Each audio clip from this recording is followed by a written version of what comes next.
अ, सभी लोगों को बहुत बहुत ग्रीटिंग्स, गुड मॉर्निंग, सब कुछ।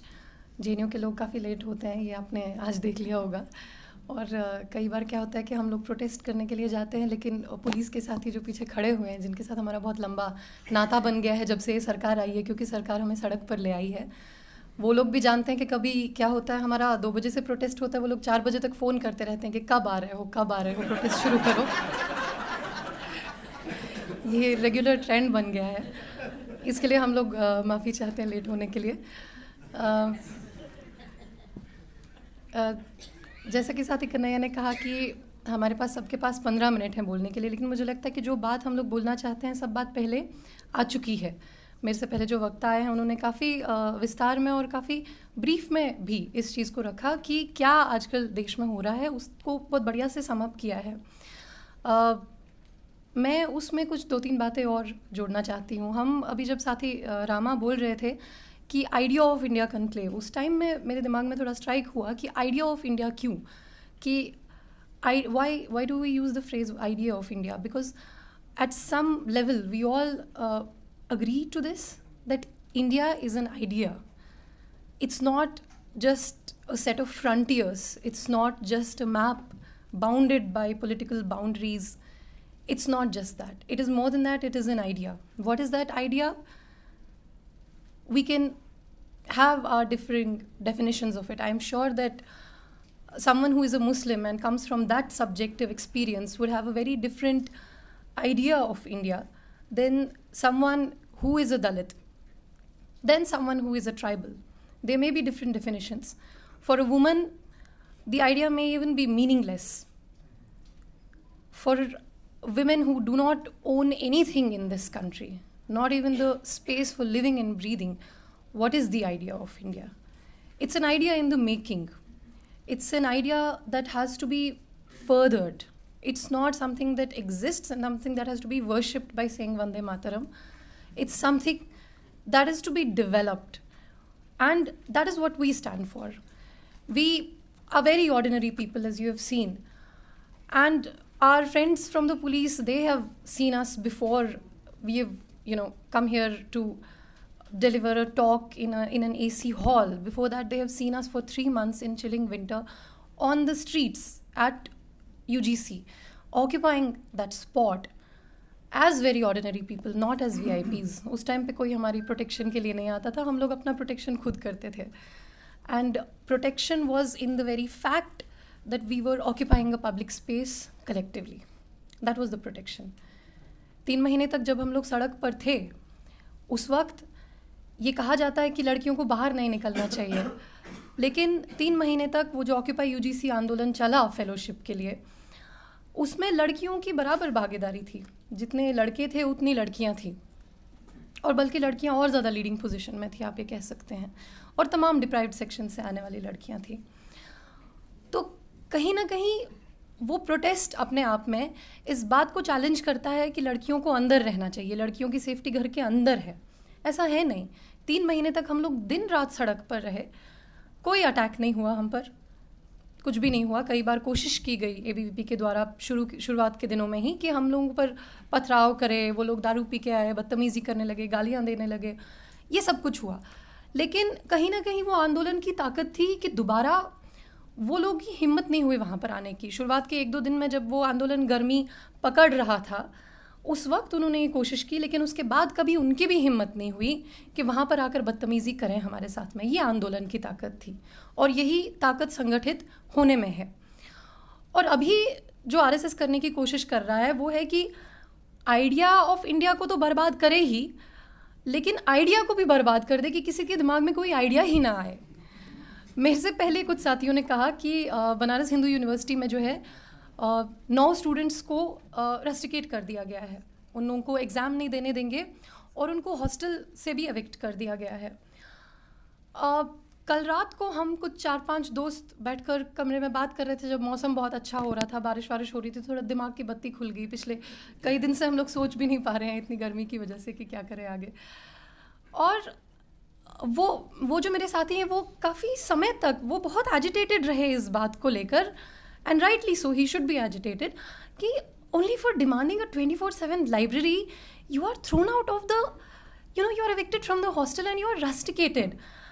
And if I have to relate it to my own experience, there is so much that I have to say about it. For example, the place that I come from, Kashmir, there we were, many of you might know that I was an engineering student.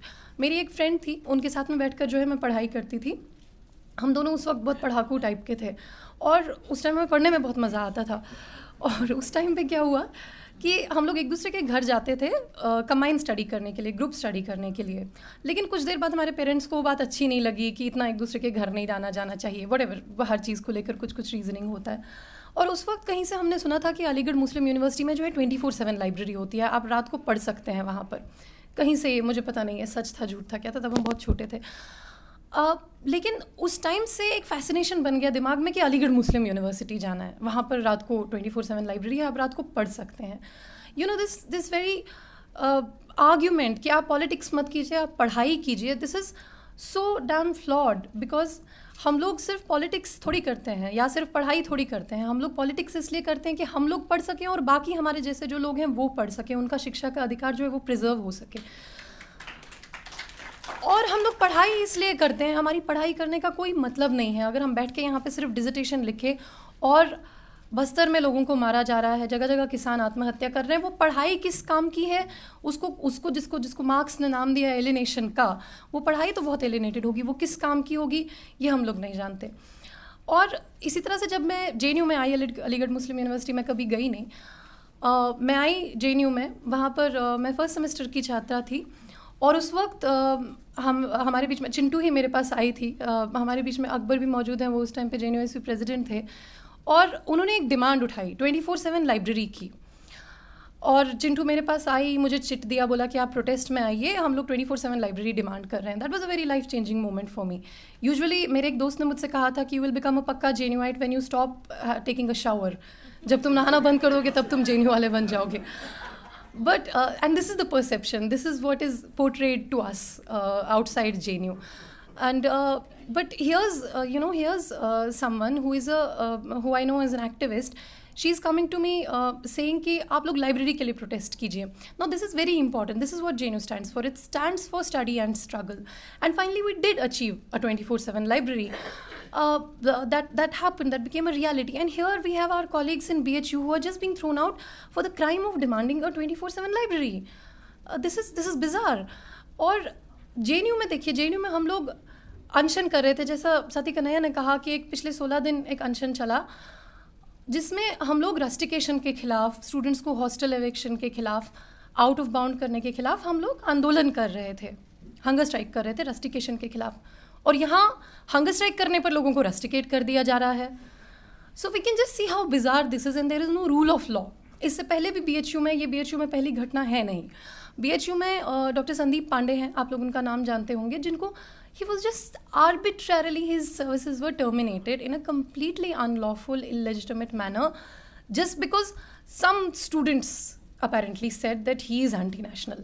Now this anti-national, as Comrade Rama has already explained, I will not go into the definition of it, what is national, what is anti-national. He has already explained this. Now this is so bizarre. आप इसके बाद क्या कहेंगे? Like what is the extent to which this government will go? Will they say कि ये जो लोग 24/7 library demand कर रहे थे ये भी anti-national है? How is it going to sort of justify all of this? This is a completely bizarre situation in front of us, and I think that we should, do something about it. And it's quite telling that the wording that the BHU administration has used is one of discipline and indiscipline. And I have something to say about this, rather than saying about national and anti-national, which is quite subjective and affair. What is this discipline about? Why do you want students to be disciplined? Students, as we know, we have very less stakes, and we raise many questions without much fear, and we call a spade, and that is what. And this is not just, many people will sort of dismiss it or sort of romanticize this by saying कि अच्छा ठीक है, ये तो youth का जोश होता है, यूथ का एंथ्यूजियाज्म होता है. It is not just that. I think it's more than that. It's more than just a youthful enthusiasm और a youthful romanticism. It is much more than that. It is about a very determined stance that we take. It's a very informed stance that we take, and that is exactly what this government doesn't want. Discipline से उनका क्या मतलब है? Discipline से उनका मतलब है कि एक लड़का आए, वो छोटे से घराने से आए, वो ठीक है पढ़ाई करे जैसे भी कर रहा है, लेकिन उसको पब्लिक फंडेड एजुकेशन ना मिले, प्राइवेट में वो जा कर के पढ़ाई करे, क्योंकि पब्लिक फंडेड एजुकेशन तो बंद हो रही है, पूरी तरह से उसको डिस्ट्रॉय किया जा रहा है। वो लोन ले, वो फेलोशिप वगैरह ना मांगे, फेलोशिप के लिए आंदोलन ना करें, वो लोन ले और फिर जाकर के, क्योंकि उनको लोन की भरपाई करनी है वहाँ से निकल कर, वो कुछ भी और ना करे, वो कुछ भी और ना करे, और वो जाकर के उसी 9 to 5 जॉब में, जो कि 9 to 5 एक्चुअली होती नहीं है, मैंने करके देखी है, जो 7 to 12 हो जाती है, उसी में जाकर के अपनी पूरी ज़िंदगी बर्बाद करे, वहाँ पे जाकर के कुछ कुछ कोड लिखे without any meaning, without any purpose, उसके बाद में उसको कार लोन भी लेना पड़े, उसके बाद में उसको हाउस लोन भी लेना पड़े, and he is forever indebted, and this indebtedness is what actually creates this discipline that we talk about. And of course many theorists have pointed out how education becomes a means of indoctrinating students into this discipline, and this discipline is it's a ruling class prerogative. It's the prerogative of those who have everything in life. It's the prerogative of someone like Narendra Modi, who is now occupying that position but doesn't want anyone else to occupy that position. हमारे ऐसे तो कहा जाता है कि anyone can aspire, हमें ये civics में पढ़ाया जाता था बचपन में कि anyone can aspire to become the prime minister, but actually that is not so. आपको बहुत कुछ करना पड़ेगा उस चीज़ के लिए। क्या करना पड़ेगा उस चीज़ के लिए? आपको जगह जगह दंगे करवाने पड़ेंगे, आपको जगह जगह लूट मचानी पड़ेगी, जो लोग फेक एनकाउंटर करते हैं उनको आपको अपना राइट हैंड मैन बनाना पड़ेगा, ये सब कुछ आपको करना पड़ेगा। You will have to have a lot of property which women in this country don't have. All of this you will have to do. So it's, as someone recently pointed out in a public meeting that we had called over the so-called clean chit given to Sadhvi Pragya, I think it was Dr. Manisha Sethi who pointed out how there was an old saying, probably by Walter Benjamin or someone, that the rich and the poor are equally forbidden to sleep under the bridges. That is the kind of law that we have. But in effect, we know who is it that who sort of needs to sleep under the bridge, or who is in a position that they have to sleep under a bridge. That is the kind of thing. And in 1974, just before the emergency, V.V. Giri, who was the president at that time, I think, he is reported to have said that when people were starving, when people were holding protests against starvation, जिसको official parlance में कहा जाता है malnutrition, which is actually starvation, but it's called malnutrition, लोग भूखमरी के खिलाफ में प्रोटेस्ट कर रहे थे, और उस वक्त में वीवी गिरी कहते हैं कि आप डिसिप्लिन मेंटेन कीजिए। डिसिप्लिन किस चीज़ के लिए मेंटेन करें? डिसिप्लिन शोषण को बर्दाश्त करने के लिए? ये क्या डिसिप्लिन है? माने ये जो डिसिप्लिन है, this is nothing but status quoism, और लोगों को बोला जाता है कि आप प्रश्न मत पूछिए। And which is why students are under attack today, because as many speakers before me have pointed out, that we have become the prime opposition. And I think that because we have been catapulted into this position of becoming the prime opposition, we might as well take that job very seriously and be the opposition and go for the mission 2019. And go for the mission 2019 and make sure that this government doesn't come back, and whichever government comes, वो हमारी हो किसी और की हो, उनको इन सवालों से, जो सवाल हम लोग रेज करते हैं, उनसे जूझना पड़े। क्या हम लोग आज इतना बड़ा सपना देख सकते हैं कि कन्हैया 2019 में प्राइम मिनिस्टर हो? शायद 3 महीने पहले हम लोग नहीं देख सकते थे, लेकिन मुझे लगता है कि आज हमें ऐसी सिचुएशन में डाला गया है कि हम लोगों को इस तरह का सोचना पड़ेगा। ऑल्दो जेएनयू की पॉलिटिक्स में ऐसा होता नहीं है, हम लोगों को कभी ये जल्दी नहीं रहती है कि कहाँ से टिकट लेना है, कहाँ से टिकट। आप देखेंगे कि पिछले सारे जो सभी जेएनयू प्रेसिडेंट है, वो चुपचाप से अपना कुछ कर रहे हैं। देयर इज़ नो एंग्जाइटी, वो टिकट लेने का कोई एंग्जाइटी ही नहीं होता। लेकिन मुझे लगता है कि भले ही कन्हैया प्राइम मिनिस्टर बने या कोई और प्राइम मिनिस्टर बने, इन सवालों को हम लोगों को फोरग्राउंड करना पड़ेगा। इन सवालों को जो भी सत्ता में आए उनको उठाना पड़ेगा, और यही जेएनयू का मकसद रहा है हमेशा, कि उन सवालों को उठाए जो सवाल सबके लिए आउट ऑफ बाउंड हो जाते हैं। आफ्सपा पर आप बात नहीं कर सकते, अफजल गुरु पर बात नहीं कर सकते, कुछ देर बाद आप भूखमरी पर भी बात नहीं कर सकते हैं, वो भी एंटी नेशनल हो जाएगा। लाइब्रेरी पर बात करेंगे, वो भी एंटी नेशनल हो जाएगा। ये होने वाला है और ये हो रहा है। तो इन्हीं सवालों को जो एकदम आउट ऑफ बाउंड्स कर दिए जाते हैं बाकी लोगों के लिए, उनको नेशनल कॉन्शियस में, उनको पॉपुलर कॉन्शियसनेस में कैसे लाना है, ये जेएनयू करता रहा है। और अभी ऐसी पोजीशन में हमको लाया गया है कि शायद हमें और ज़्यादा इस पर जो है खरा उतरना पड़े। मैं अपनी बात के आखिर में सिर्फ एक इशू को एड्रेस कर देना चाहती हूँ। आप लोग जानते हैं कि हमारे यहाँ एक बॉडी है, gender sensitization committee against sexual harassment, GS CASH जिसको कहते हैं, जो पहले विशाखा गाइडलाइन थी और अभी एक sexual harassment at the work place act है 2013 में जो आया, उसके अनुसार सभी वर्क प्लेसेस में होना चाहिए। हम लोगों से बहुत ज़्यादा ये बोला जाता है लॉ ऑफ द लैंड कि तुम लोग ये नहीं करते हो। मैं ये पूछना चाहती हूँ कि लॉ ऑफ द लैंड अगर कहीं पर एक्चुअली फॉलो हो रहा है और जो फॉलो होना चाहिए वो तो JNU के अंदर हो रहा है। It's only in JNU that we have a very well functioning anti sexual harassment committee. मेरे एक 2 साल पुराने भाषण को जो है चलाया जा रहा है, जी न्यूज़ चला रहा है और कुछ और 1-2 पोर्टल्स चला रहे हैं जो RSS टाइप के हैं, जिसमें मैं अपेरेंटली ये बोल रही हूँ कि एक सेक्सुअल हरासमेंट केस आया था किसी टीचर के खिलाफ में, और उनको, क्योंकि वो बहुत पावरफुल प्रोफेसर थे, उनको उसको जो है इम्प्लीमेंट नहीं किया गया। सेक्सुअल हरासमेंट कमेटी ने अपना निर्णय दिया लेकिन उसको इम्प्लीमेंट नहीं किया गया, उसको जो है एडमिनिस्ट्रेशन किसी तरह से स्कटल कर रहा था। और उसी भाषण को जो है चलाया जा रहा है बार बार ये बोलने के लिए कि देखो देखो JNU में तो यही होता है। So they created this narrative where they want to say, RSS wants to say that JNU is nothing, JNU is only about sex, drugs and terrorism. That is the kind of narrative that is being put out right now. And part of this propaganda is also sort of taking this old video out of context and playing it कि देखिए देखिए JNU की उपाध्यक्ष भी बोल रही हैं कि वहाँ पे ये होता है, इस तरह से सेक्सुअल हरासमेंट के मामलों को दबाया जाता है। Now what they are really trying to say is that कि लेफ्ट के अंदर जो सेक्सुअल हरासमेंट होता है उसको दबाया जाता है। मतलब पहले तो वो टीचर वो लेफ्ट के थे नहीं, क्योंकि हमारे यहाँ पे ये कानून होता है कि आप एकदम किसी की आइडेंटिटी डिस्क्लोज नहीं कर सकते हैं, इसलिए मैं उनका नाम नहीं लूँगी, उनकी किसी भी तरफ से उनका क्या पॉलिटिकल एफिलिएशन था मैं पॉइंट आउट नहीं करूँगी, but he was not left by any stretch of imagination. And this thing is being played out of context. और अभी आपने देखा होगा कि एक रिपोर्ट आई थी कि दिल्ली के अंदर जितने भी सेक्सुअल हरासमेंट के केसेस हैं यूनिवर्सिटीज़ के अंदर या एजुकेशन इंस्टीट्यूशंस के अंदर, उनमें से सबसे बड़ा हिस्सा जो है वो JNU से आता है। ऐसा क्यों है? ऐसा इसलिए है क्योंकि हमारे यहाँ पर एक बॉडी है जिसमें आप बिना डर के आप अपना कंप्लेंट डाल सकती हैं, and which is what the law requires us to do. Delhi university में नहीं है, बनारस हिंदू यूनिवर्सिटी में मुझे पता नहीं है कि नहीं, जामिया मिलिया इस्लामिया में शायद कुछ इंटरनल कंप्लेंट्स कमेटी की तरह उसको ट्रीट किया जाता है, जो कि which is not a Vishaka committee, which is not a committee formed under the provisions of the law, and we have this and that is why we are targeted.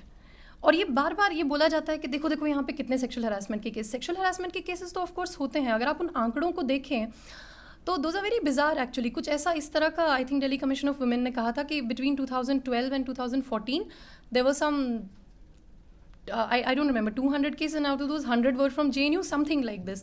I'm actually surprised कि आपको लगता है कि दिल्ली के सभी educational institutions में मिला करके 2 साल में सिर्फ इतने केसेस होंगे।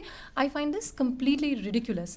हमारे यहाँ वो मैकेनिज्म्स हैं कि लड़कियाँ जाकर के कंप्लेंट कर सकती हैं, और हमसे बार बार बोला जाता है, and this is the last thing that I will से, कि आप ऑल्टरनेटिव नहीं देते हैं। अभी आजकल एक बहुत रिटायर्ड जस्टिस हैं जो बहुत गुस्सा करके फेसबुक पे बार बार लिख रहे हैं कि मुझे कन्हैया एकदम पसंद नहीं है, कन्हैया जो है सिर्फ ये ऐसे ऐसे बोलता रहता है, ये करो, ये नहीं होना चाहिए, ये नहीं होना चाहिए, क्या होना चाहिए वो ये नहीं बोलता। उनको इस चीज़ से बड़ा ये हो सकता है, ठीक है उनका क्रिटिसिज्म हो ही सकता है, वो एक बात है, लेकिन हम लोग इस बात को हम लोग को समझना चाहिए कि ये जो ऑल्टरनेटिव है, ये जो इतना बोला जाता है ना कि ऑल्टरनेटिव, आपके पास में ऑल्टरनेटिव क्या है, what is this alternative? This alternative is only an alternative set of policy choices, it is only an alternative set of decisions that every government has to take at some point. Say for example Manmohan Singh ने उस time पे reforms, जो so called reforms है उसको लाया, जिसको हम reforms मानते नहीं हैं, उसके बारे में हमारा अपना क्रिटिक है, लेकिन क्या उस टाइम में कई बार कहा जाता है कि रिफॉर्म्स जो है वर दोज इनएविटेबल? क्या लिबरलाइजेशन प्राइवेटाइजेशन इनएविटेबल था या कुछ और भी हो सकता था? तो उस वक्त में हम लोगों को ये बोलने की ज़रूरत है कि ऑल्टरनेटिव क्या है। ऑल्टरनेटिव कुछ ये नहीं है कि कोई आसमान से उतर कर, मार्स से उतर कर alternative is right there, it is that those decisions that you did not take, that is the alternative. उस टाइम पे रिफॉर्म्स की जगह अगर गरीबी भूखमरी थी तो भूमि सुधार भी हो सकता था और चीज़ें भी हो सकती थी। जहाँ से मैं आती हूँ वहाँ पे बहुत रेडिकल लैंड रिफॉर्म्स हुए और उससे लोगों में इनइक्वालिटी ख़त्म हुई, ऐसा हुआ। तो क्या वो ऑल्टरनेटिव हो सकता था? क्या ऑल्टरनेटिव ये हो सकता था कि आप लव जिहाद पर काम करने के अलावा आप बाकी इश्यूज़ पे काम करते, आप घर वापसी पर काम करने के अलावा बाकी इश्यूज़ पे काम करते। अकबर रोड का नाम अकबर रोड चेंज करने के बजाय आप लोग नया रोड बनाते, जैसा कि स्वरा भास्कर ने कहा, आप नया रोड बना दीजिए, उसका नाम महाराणा प्रताप रोड रख दीजिए। Those are the alternatives. And finally the last thing that I will say, and this is a question, this is an open question that you can also think about, what if there is no alternative? What if the environment has been destroyed to an extent? What if the social fabric of the country has been destroyed to an extent that there is no looking back? There is no alternative possible now. What if? Are we responsible for that? Is JNU responsible for that? Or is the JNU president personally responsible for that? कि आपने इतना तबाही मचा दी है कि अब कोई alternative भी नज़र नहीं आ रहा? एयर पोल्यूशन कैसे कंट्रोल होगा, इसका कोई ऑल्टरनेटिव हमारे पास नहीं है. This is not a problem created by us. First of all, this is a problem created by you. And if you claim to be the prime minister of the country, you better address those questions rather than seeking an alternative from us. You have been elected to give the alternative to a government which was there before. Give the alternative. Why aren't you giving the alternative? But the last thing, what if there is no alternative, and what if we do not have an alternative to present? Are we still justified in asking questions? Are we still morally justified to critique what is there? We have to ask this. या सिर्फ आपको सिर्फ तभी criticism करने का मौका दिया जाएगा जब आपके पास में ऑल्टरनेटिव होगा? मुझे लगता है कि हक हमारे पास होना चाहिए कि अगर हमारे पास ऑल्टरनेटिव नहीं भी है, इमीडिएटली नहीं है, या इमीडिएटली उसको बता नहीं पा रहे हैं, फिर भी जो प्रेजेंट सिचुएशन है उसको क्रिटिक करने का हक हमारे पास होना चाहिए, क्योंकि हमारी लड़ाई जो है उससे बेहतर के लिए है. हमारी लड़ाई इसलिए है कि जो है उससे ज़्यादा, जो है उससे बेहतर सब लोगों को मिले, ना कि 5% लोगों को जो पूरी भूमि पर, जो पूरे रिसोर्सेज पर कंट्रोल किए हुए हैं. शुक्रिया.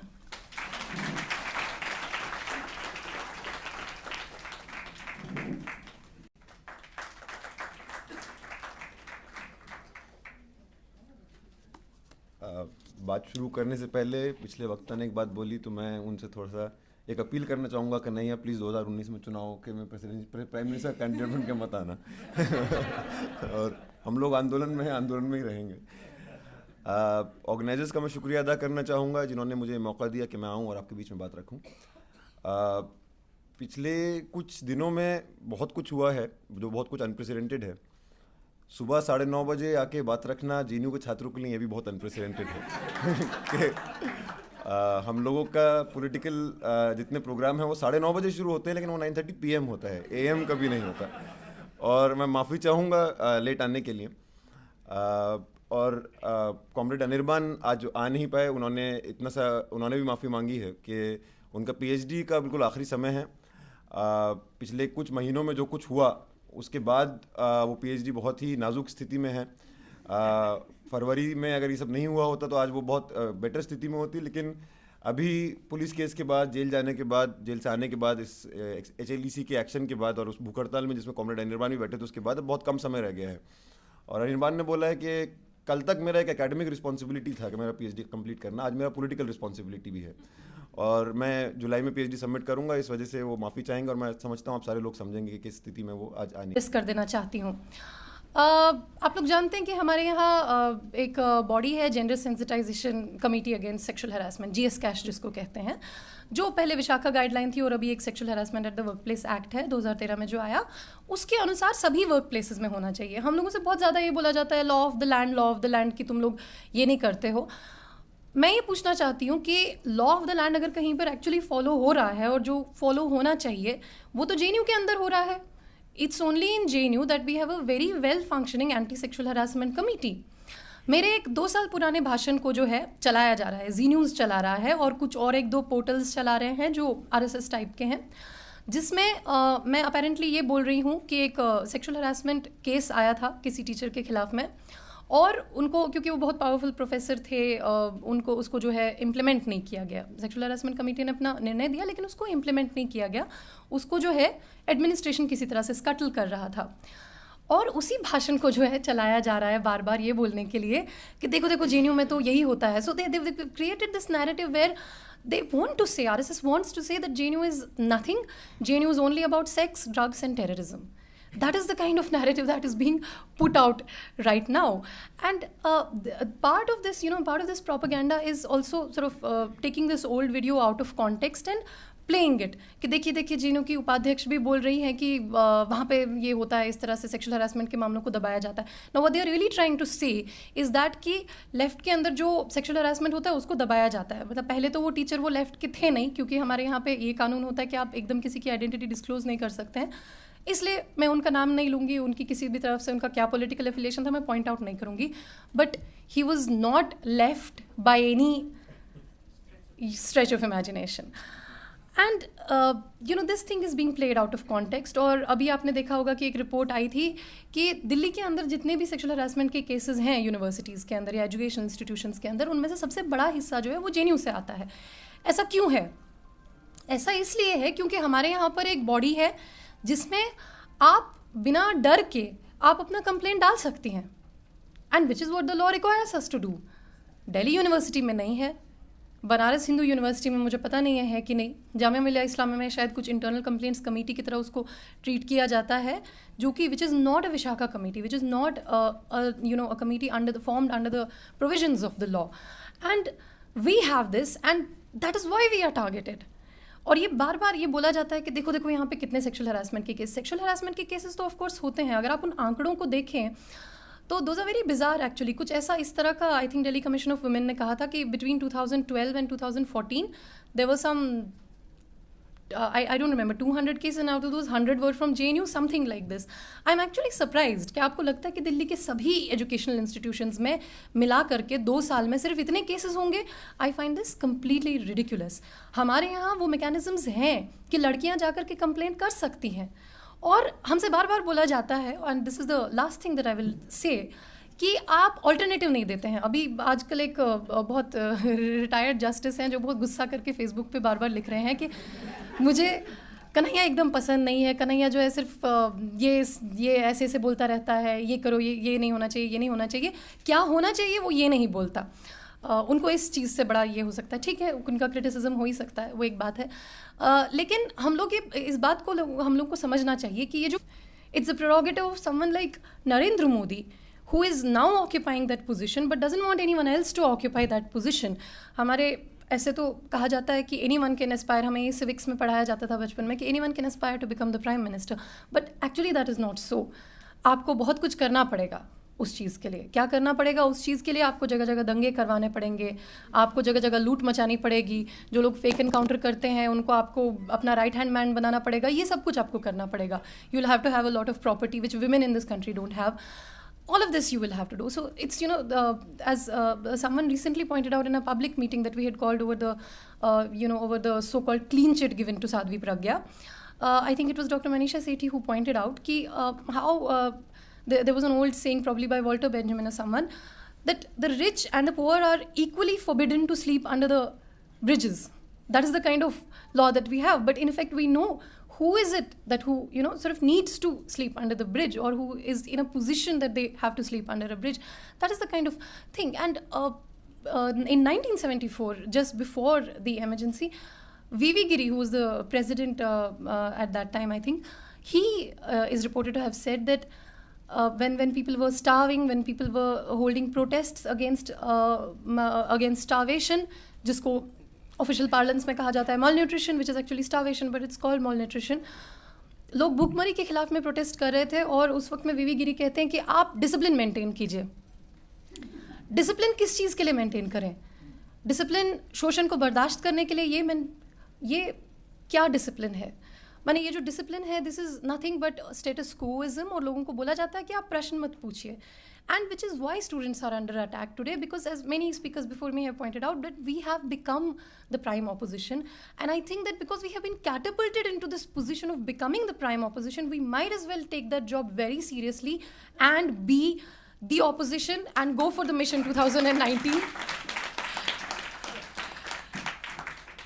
And go for the mission 2019 and make sure that this government doesn't come back, and whichever government comes, वो हमारी हो किसी और की हो, उनको इन सवालों से, जो सवाल हम लोग रेज करते हैं, उनसे जूझना पड़े.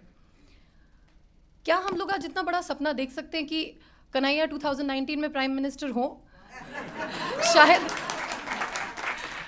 शायद 3 महीने पहले हम लोग नहीं देख सकते थे, लेकिन मुझे लगता है कि आज हमें ऐसी सिचुएशन में डाला गया है कि हम लोगों को इस तरह का सोचना पड़ेगा। ऑल्दो जेएनयू की पॉलिटिक्स में ऐसा होता नहीं है, हम लोगों को कभी ये जल्दी नहीं रहती है कि कहाँ से टिकट लेना है, कहाँ से टिकट। आप देखेंगे कि पिछले सारे जो सभी जेएनयू प्रेसिडेंट है वो चुपचाप से अपना कुछ कर रहे हैं। देर इज़ नो एंग्जाइटी, वो टिकट लेने का कोई एंग्जाइटी ही नहीं होता।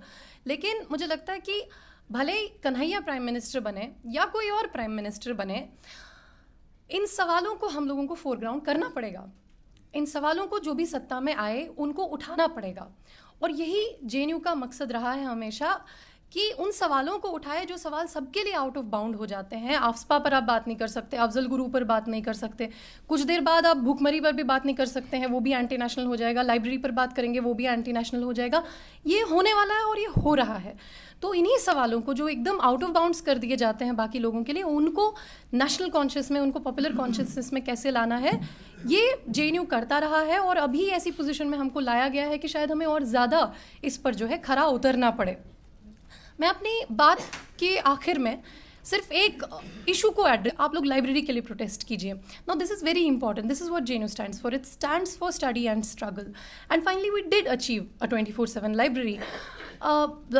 That happened, that became a reality. And here we have our colleagues in BHU who are just being thrown out for the crime of demanding a 24/7 library. This is bizarre. और JNU में देखिए, JNU में हम लोग अनशन कर रहे थे, जैसा साथी कन्हैया ने कहा कि एक पिछले 16 दिन एक अनशन चला, जिसमें हम लोग रस्टिकेशन के खिलाफ, स्टूडेंट्स को हॉस्टल एविक्शन के खिलाफ, आउट ऑफ बाउंड करने के खिलाफ हम लोग आंदोलन कर रहे थे, हंगर स्ट्राइक कर रहे थे रस्टिकेशन के खिलाफ। और यहाँ हंगर स्ट्राइक करने पर लोगों को रस्टिकेट कर दिया जा रहा है। So we can just see how bizarre this is, and there is no rule of law. इससे पहले भी बीएचयू में, ये बीएचयू में पहली घटना है नहीं। बीएचयू में डॉक्टर संदीप पांडे हैं, आप लोग उनका नाम जानते होंगे, जिनको he was just arbitrarily, his services were terminated in a completely unlawful, illegitimate manner, just because some students apparently said that he is anti-national. Now this anti-national, as Comrade Rama has already explained, I will not go into the definition of it, what is national, what is anti-national. He has already explained this. Now this is so bizarre. आप इसके बाद क्या कहेंगे? Like what is the extent to which this government will go? Will they say कि ये जो लोग 24/7 library demand कर रहे थे, ये भी anti-national है? How is it going to sort of justify all of this? This is a completely bizarre situation in front of us, and I think that we should, do something about it. And it's quite telling that the wording that the BHU administration has used is one of discipline and indiscipline. And I have something to say about this, rather than saying about national and anti-national, which is quite subjective and affair. What is this discipline about? Why do you want students to be disciplined? Students, as we know, we have very less stakes, and we raise many questions without much fear, and we call a spade, and that is what. And this is not just, many people will sort of dismiss it or sort of romanticize this by saying कि अच्छा ठीक है, ये तो youth का जोश होता है, यूथ का एंथ्यूजियाज्म होता है. It is not just that. I think it's more than that. It's more than just a youthful enthusiasm और a youthful romanticism. It is much more than that. It is about a very determined stance that we take. It's a very informed stance that we take, and that is exactly what this government doesn't want. Discipline से उनका क्या मतलब है? Discipline से उनका मतलब है कि एक लड़का आए, वो छोटे से घराने से आए, वो ठीक है पढ़ाई करे जैसे भी कर रहा है, लेकिन उसको पब्लिक फंडेड एजुकेशन ना मिले, प्राइवेट में वो जा कर के पढ़ाई करे, क्योंकि पब्लिक फंडेड एजुकेशन तो बंद हो रही है, पूरी तरह से उसको डिस्ट्रॉय किया जा रहा है. वो लोन ले, वो फेलोशिप वगैरह ना मांगे, फेलोशिप के लिए आंदोलन ना करें, वो लोन ले और फिर जाकर के, क्योंकि उनको लोन की भरपाई करनी है वहाँ से निकल कर, वो कुछ भी और ना करे, वो कुछ भी और ना करे, और वो जाकर के उसी 9 to 5 जॉब में, जो कि 9 to 5 एक्चुअली होती नहीं है, मैंने करके देखी है, जो 7 to 12 हो जाती है, उसी में जाकर के अपनी पूरी ज़िंदगी बर्बाद करे, वहाँ पे जाकर के कुछ कुछ कोड लिखे without any meaning, without any purpose. उसके बाद में उसको कार लोन भी लेना पड़े, उसके बाद में उसको हाउस लोन भी लेना पड़े, and he is forever indebted. And this indebtedness is what actually creates this discipline that we talk about.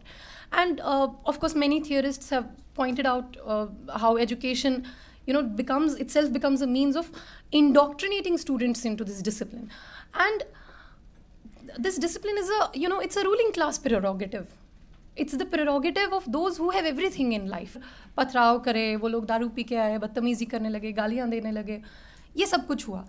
लेकिन कहीं ना कहीं वो आंदोलन की ताकत थी कि दोबारा वो लोग की हिम्मत नहीं हुई वहाँ पर आने की। शुरुआत के 1-2 दिन में जब वो आंदोलन गर्मी पकड़ रहा था, उस वक्त उन्होंने ये कोशिश की, लेकिन उसके बाद कभी उनकी भी हिम्मत नहीं हुई कि वहाँ पर आकर बदतमीज़ी करें हमारे साथ में। ये आंदोलन की ताकत थी और यही ताकत संगठित होने में है। और अभी जो आरएसएस करने की कोशिश कर रहा है वो है कि आइडिया ऑफ इंडिया को तो बर्बाद करे ही, लेकिन आइडिया को भी बर्बाद कर दे कि किसी के दिमाग में कोई आइडिया ही ना आए। मेरे से पहले कुछ साथियों ने कहा कि बनारस हिंदू यूनिवर्सिटी में जो है 9 स्टूडेंट्स को रेस्ट्रिकेट कर दिया गया है, उन लोगों को एग्ज़ाम नहीं देने देंगे और उनको हॉस्टल से भी एविक्ट कर दिया गया है। कल रात को हम कुछ 4-5 दोस्त बैठकर कमरे में बात कर रहे थे, जब मौसम बहुत अच्छा हो रहा था, बारिश वारिश हो रही थी, थोड़ा दिमाग की बत्ती खुल गई। पिछले कई दिन से हम लोग सोच भी नहीं पा रहे हैं इतनी गर्मी की वजह से कि क्या करें आगे। और वो जो मेरे साथी हैं वो काफ़ी समय तक वो बहुत एजिटेटेड रहे इस बात को लेकर, and rightly so, he should be agitated, कि only for demanding a 24/7 library you are thrown out of the, you are evicted from the hostel and you are rusticated. And if I have to relate it to my own experience, there is so much that I have to say about it. For example, the place that I come from, Kashmir, there we were, many of you might know that I was an engineering student. मेरी एक friend थी, उनके साथ में बैठकर जो है मैं पढ़ाई करती थी। हम दोनों उस वक्त बहुत पढ़ाकू टाइप के थे और उस टाइम में पढ़ने में बहुत मज़ा आता था। और उस टाइम पे क्या हुआ कि हम लोग एक दूसरे के घर जाते थे कंबाइन स्टडी करने के लिए, ग्रुप स्टडी करने के लिए। लेकिन कुछ देर बाद हमारे पेरेंट्स को बात अच्छी नहीं लगी कि इतना एक दूसरे के घर नहीं जाना चाहिए, व्हाटएवर, हर चीज़ को लेकर कुछ रीजनिंग होता है। और उस वक्त कहीं से हमने सुना था कि अलीगढ़ मुस्लिम यूनिवर्सिटी में जो है 24/7 लाइब्रेरी होती है, आप रात को पढ़ सकते हैं वहाँ पर। कहीं से, मुझे पता नहीं है सच था झूठ था क्या था, तब हम बहुत छोटे थे। लेकिन उस टाइम से एक फैसिनेशन बन गया दिमाग में कि अलीगढ़ मुस्लिम यूनिवर्सिटी जाना है, वहाँ पर रात को 24/7 लाइब्रेरी है, आप रात को पढ़ सकते हैं। दिस वेरी आर्ग्यूमेंट कि आप पॉलिटिक्स मत कीजिए, आप पढ़ाई कीजिए, this is so damn flawed. Because हम लोग सिर्फ पॉलिटिक्स थोड़ी करते हैं या सिर्फ पढ़ाई थोड़ी करते हैं, हम लोग पॉलिटिक्स इसलिए करते हैं कि हम लोग पढ़ सकें और बाकी हमारे जैसे जो लोग हैं वो पढ़ सकें, उनका शिक्षा का अधिकार जो है वो प्रिजर्व हो सके। और हम लोग पढ़ाई इसलिए करते हैं, हमारी पढ़ाई करने का कोई मतलब नहीं है अगर हम बैठ के यहाँ पे सिर्फ डिजिटेशन लिखे और बस्तर में लोगों को मारा जा रहा है, जगह जगह किसान आत्महत्या कर रहे हैं। वो पढ़ाई किस काम की है, उसको जिसको मार्क्स ने नाम दिया एलिनेशन का, वो पढ़ाई तो बहुत एलिनेटेड होगी, वो किस काम की होगी ये हम लोग नहीं जानते। और इसी तरह से जब मैं JNU में आई, अलीगढ़ मुस्लिम यूनिवर्सिटी में कभी गई नहीं, मैं आई JNU में, वहाँ पर मैं फर्स्ट सेमेस्टर की छात्रा थी। और उस वक्त हमारे बीच में चिंटू ही मेरे पास आई थी, हमारे बीच में अकबर भी मौजूद हैं, वो उस टाइम पे JNU प्रेसिडेंट थे। और उन्होंने एक डिमांड उठाई 24/7 लाइब्रेरी की। और चिंटू मेरे पास आई, मुझे चिट दिया, बोला कि आप प्रोटेस्ट में आइए, हम लोग 24/7 लाइब्रेरी डिमांड कर रहे हैं। That was a very life changing moment for me. Usually मेरे एक दोस्त ने मुझसे कहा था कि यू विल बिकम अ पक्का JNUite when you stop taking a shower. जब तुम नहाना बंद कर दोगे तब तुम JNU वाले बन जाओगे। But and this is the perception, this is what is portrayed to us outside JNU. And but here's someone who is who I know is an activist.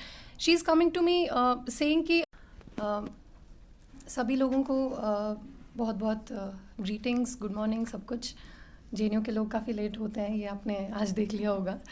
और कई बार क्या होता है कि हम लोग प्रोटेस्ट करने के लिए जाते हैं, लेकिन पुलिस के साथी जो पीछे खड़े हुए हैं, जिनके साथ हमारा बहुत लंबा नाता बन गया है जब से ये सरकार आई है, क्योंकि सरकार हमें सड़क पर ले आई है, वो लोग भी जानते हैं कि कभी क्या होता है, हमारा 2 बजे से प्रोटेस्ट होता है, वो लोग 4 बजे तक फ़ोन करते रहते हैं कि कब आ रहे हो, प्रोटेस्ट शुरू करो। ये रेगुलर ट्रेंड बन गया है। इसके लिए हम लोग माफ़ी चाहते हैं लेट होने के लिए। जैसा कि साथी कन्हैया ने कहा कि हमारे पास सबके पास 15 मिनट हैं बोलने के लिए, लेकिन मुझे लगता है कि जो बात हम लोग बोलना चाहते हैं सब बात पहले आ चुकी है। मेरे से पहले जो वक्ता आए हैं उन्होंने काफ़ी विस्तार में और काफ़ी ब्रीफ में भी इस चीज़ को रखा कि क्या आजकल देश में हो रहा है, उसको बहुत बढ़िया से सम अप किया है। मैं उसमें कुछ 2-3 बातें और जोड़ना चाहती हूँ। हम अभी जब साथी रामा बोल रहे थे कि आइडिया ऑफ इंडिया कन्क्लेव, उस टाइम में मेरे दिमाग में थोड़ा स्ट्राइक हुआ कि आइडिया ऑफ इंडिया क्यों, कि why do we use the phrase idea of India? Because at some level we all agree to this, that India is an idea. It's not just a set of frontiers. It's not just a map bounded by political boundaries. It's not just that. It is more than that. It is an idea. What is that idea? We can have our differing definitions of it. I'm sure that someone who is a Muslim and comes from that subjective experience would have a very different idea of India than someone who is a Dalit, than someone who is a tribal. There may be different definitions. For a woman, the idea may even be meaningless. For women who do not own anything in this country, not even the space for living and breathing, what is the idea of India? It's an idea in the making. It's an idea that has to be furthered. It's not something that exists and something that has to be worshipped by saying Vande Mataram. It's something that is to be developed. And that is what we stand for. We are very ordinary people, as you have seen.